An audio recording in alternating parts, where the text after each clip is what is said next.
बड़े डाकुओं के केसेस माफ किए जा रहे हैं। मैंने अपने 70 साल में बनाना रिपब्लिक्स के अंदर ऐसी चीजें नहीं देखी। बनाना रिपब्लिक क्या होती है? बनाना रिपब्लिक वो होती है जिधर जंगल का कानून होता है, जिधर जिसकी लाठी उसकी भैंस होती है, जिधर ताकत की हुक्मरानी होती है, जिधर इंसाफ नहीं होता, जिधर रूल ऑफ लॉ नहीं होता। माइशत तबाही की तरफ जा इसलिए रही है कि हम हमारे मुल्क के अंदर इंसाफ नहीं है। और इंसाफ यानी मैंने अपनी जिंदगी के अंदर इस तरह का जुल्म नहीं देखा जो आज है। चुन चुन के इस मुल्क के बड़े बड़े डाकू जो इस मुल्क में भागे हुए थे, मफरूर थे, क्योंकि उनके ऊपर करप्शन केसेस लगे हुए थे, आज वो सारे बारी बारी वापस आ रहे हैं और उनके सारे केसेस खत्म हो रहे हैं। एक तरफ जेल भरे हुए बेचारे गरीब लोगों से, चोरों से, छोटी छोटी चोरियों पे जो जेल में, आजकल की महंगाई में बुरे हालात, बेरोजगारी, चीजें दिन ब दिन महंगी हो रही है, खाने पीने की चीजें, वो बेचारे चोरी करते हैं, छोटी चोरी करते हैं तो जेलों में चले जाते हैं। और वो लोग जिन्होंने दोनों हाथों से 30 साल से इस मुल्क को लूटा, ये जो दो बड़े खानदान जिन्होंने जिनकी चोरियों के ऊपर किताबें लिखी हुई हैं, एक रेमंड बेकर की किताब है the way of the world, ये जरदारी और शरीफ खानदान के ऊपर पूरा चैप्टर लिखा हुआ है इनकी चोरी के ऊपर कि मुल्क का करप्शन होती है, मुल्क का पैसा चोरी करते हैं। इनकी करप्शन पे, मुल्क का जो इन्होंने पैसा चोरी किया वो किताब उनकी किताब में है। और अगर ये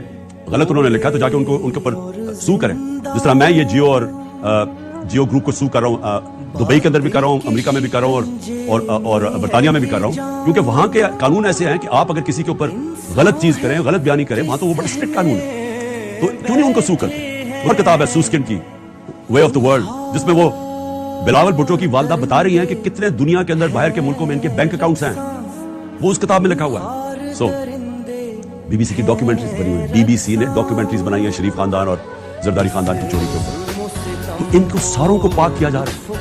NRO 2 देखे, NRO जनरल मुशर्रफ ने दिया था, 4 गुना पाकिस्तान के खर्चे बढ़े थे NRO 1 के बाद, लूट मार हुई थी। हमने उठाया था वो बैंकक्रप्ट मुल्क जो 2018 को हमें मिला, जब दिवालिया निकला हुआ था। और ये अब NRO 2 जनरल बाजवा ने दिया है कि अब आए हैं सारे पाक होके और आहिस्ता आहिस्ता इनके सारे करप्शन केसेस खत्म हो रहे हैं। और एक एक यानी कानून बनाए हैं इन्होंने नैब अमेंडमेंट्स में कि एक एक की करप्शन माफ हो रही है। और अफसोस की बात यह है कि सलमान शहबाज वापस आता है, हार पहनाए जाते हैं उसको, और उसके बाद वो पूरी प्रेस कॉन्फ्रेंस करता है कि कितना जुल्म हो गया सलमान शहबाज से। पहले तो ये बताओ सलमान शहबाज कि आपकी रमजान शुगर मिल के अंदर नौकरों के पास 16 अरब रुपए, 1600 करोड़ रुपया कैसे उनके बैंक अकाउंट्स में आ गया था? फिर अगला जवाब दो कि 4 वो मारे गए, 4 आपके गवाह हार्ट अटैक से मरे, और जो इन्वेस्टिगेट कर रहा था डॉक्टर रिजवान वो भी हार्ट अटैक से मरे। तो कभी किसी ने कोशिश तो करे कि एकदम ये सारे लोगों को हार्ट अटैक कैसे हो गए? और जब वो मर गए सारे तो ये वापस आ गए, और वापस आके कहते जी बहुत बड़ा ये बेकसूर आदमी है। इसके अलावा इसहाक डार भी साफ हो गया। इसहाक डार ने $5 मिलियन का, जब नैब ने पूछा कि जनाब आपने बच्चों को $5 मिलियन भेजे, किधर से आया पैसा? कहता जी दुबई के शेख ने मैंने उसका ये काम किया था, उसने दिया। उन्होंने कहा अच्छा जनाब रसीद बता दें कि किसने पैसा दिया। जैसे उन्होंने रसीद मांगी, प्राइम मिनिस्टर के जहाज में बैठ के मुल्क से बाहर भाग। और ये शरीफ खानदान का ये जो बड़े बड़े इंकशाफ हुआ था इनकी एवन फील्ड्स अपार्टमेंट जो वेफेयर के अंदर इनके 4 सबसे महंगे इलाके में जिधर ये रहते हैं, तो आज तक एक नहीं चीज बता सके कि पैसा सोर्स ऑफ इनकम किधर से आया।